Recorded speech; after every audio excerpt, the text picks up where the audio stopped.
What's up, everybody? Today I want to talk about this movie called Hashtag Alive.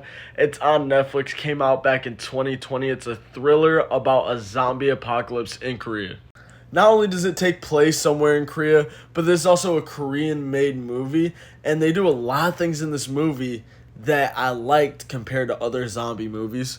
But before we get into today's video, go ahead and become part of the family, because if you like content like this, then you're right where you need to be.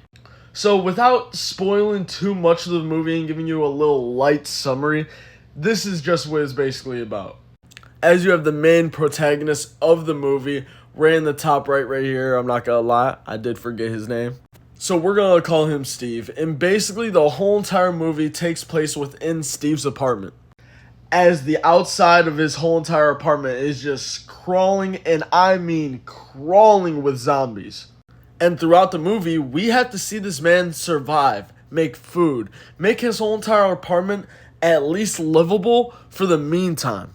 Which, if I remember correctly, stretches out even through weeks, I think at least a month. Well, at least until he meets our second protagonist.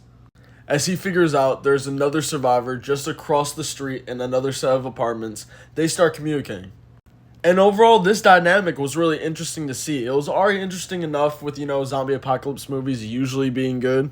Or at least, somewhat decent. They're usually worth watching is basically what it is. And overall, it was just an interesting concept and an interesting dynamic to see their relationship with each other and how they develop it through living in a whole different apartment building.